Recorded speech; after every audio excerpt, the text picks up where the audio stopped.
that was an embarrassment. If I would have to put a ranking on who to blame, number one is the offensive line. By far, they were garbage. There's no question Boy, about it. Mason Graham and Miles Garrett was getting whatever they wanted. I think Mason Grant had like a 43% pressure rate. It was absurd. Number two is coaching. Mm. Here's why I say coaching number two. The game plan that Matt LaFleur put in place on offense. It was a lot of dinking and dunking. It was some plays taking too long to progress, and you're putting Jordan Love in harm's way because of it. And then lastly, so Zach Tom went out with an injury, right? He's our best offensive lineman. I think he's our right tackle. He gets injured. So guess what we do? We put in Jordan Morgan, first round pick of 2024 draft. Okay, cool. But here's the problem, Brian. You know football very well.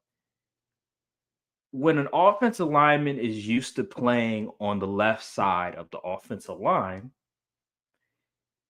and you have him playing on the right side of offensive line, generally things aren't going to bode well for that offensive lineman. That's Nope. what happened with Jordan Morgan. So he was by far the worst offensive lineman against the Browns. And it's because he was not used to playing the right side of the offensive line. And he was playing right tackle. So a lot of flags were being called because of him. He was letting guys, pass rushers blow by him. Like it's just stuff like that was going on. That was really affecting our offense. And a lot of people online are criticizing him because it, but I think the blame needs to go towards Matt LaFleur for putting him in that predicament.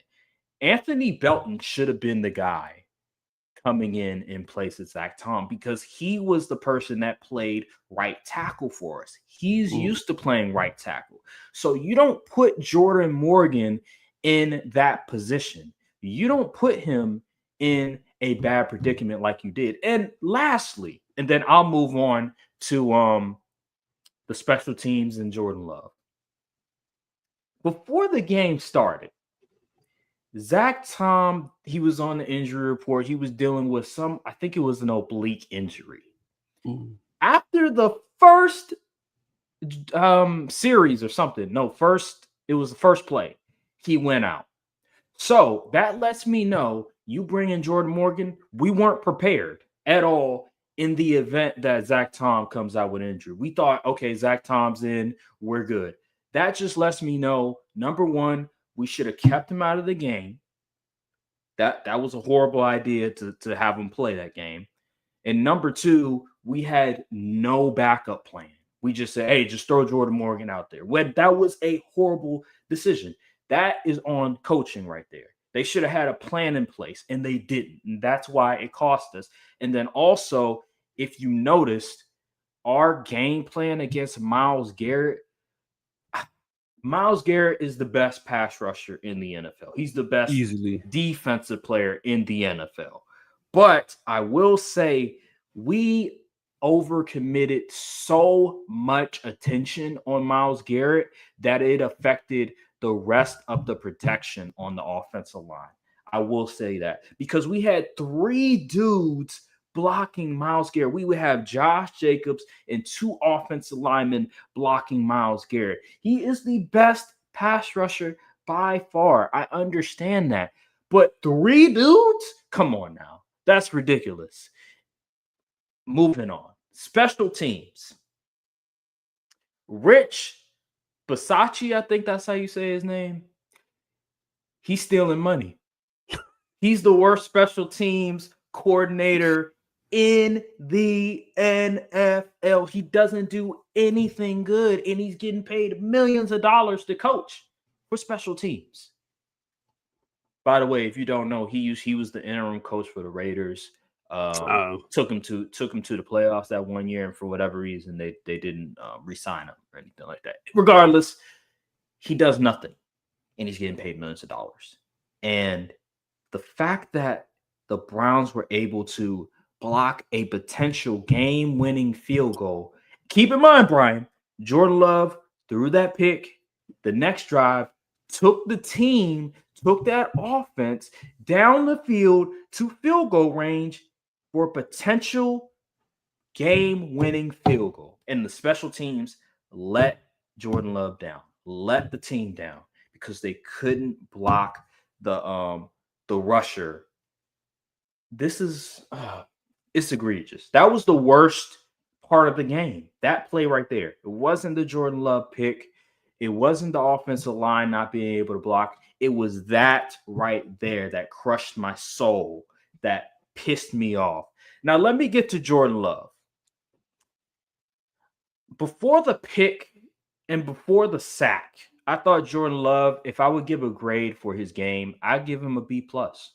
Before the interception and the sack, I thought he was playing pretty well given the circumstances, given the fact that the offensive line was garbage, given the fact that the play calling was garbage, given the fact that we couldn't run the ball against the best run defense in the NFL, which is the Cleveland Browns.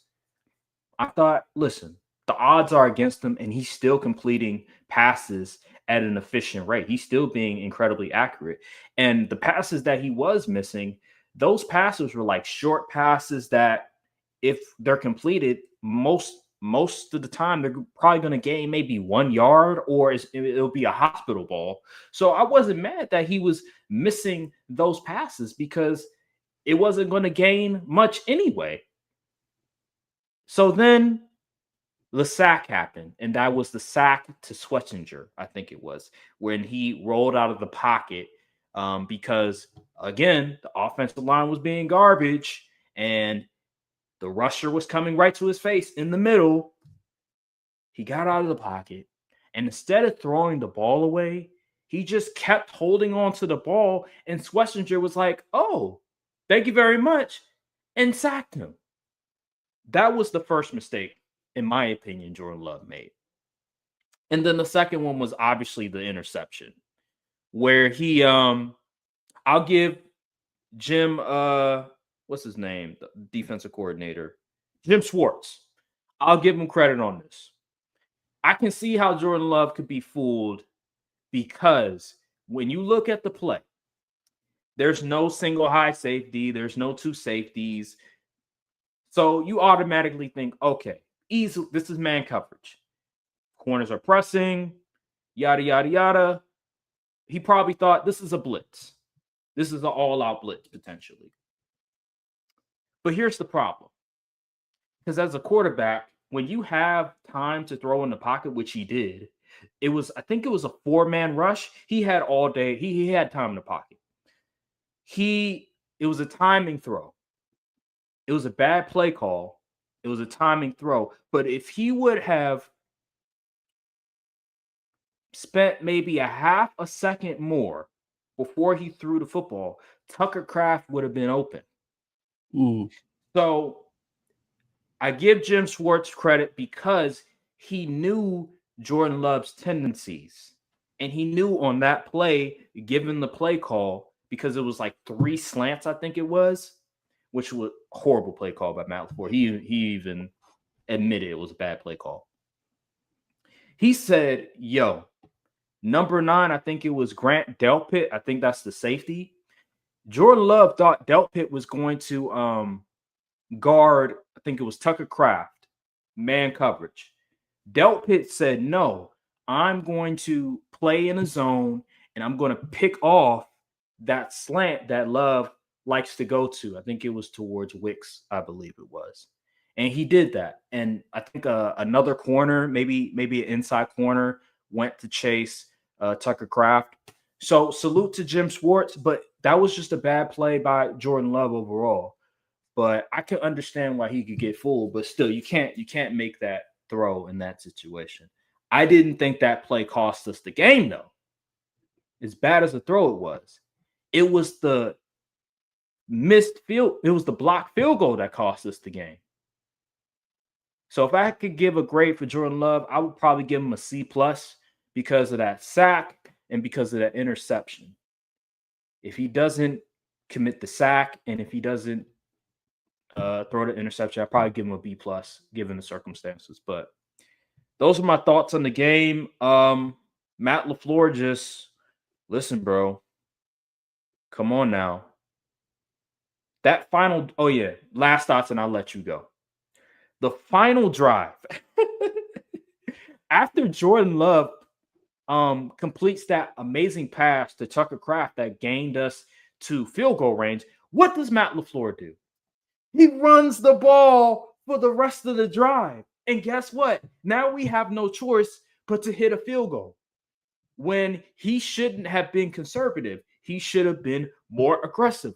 Give your best player on offense the ball. The guy that you're paying 50 something million dollars the ball to win you the game. And he didn't. Matt LaFleur, this is what he does. He's always conservative when we're up, even when we're up by little. It was only 10 points, and he's playing conservative in the biggest of moments. And that's why, even though we signed Micah, even though we traded for Micah Parsons, I couldn't put it to myself to say that the Packers are Super Bowl favorites in the NFC. I couldn't do it because of these moments.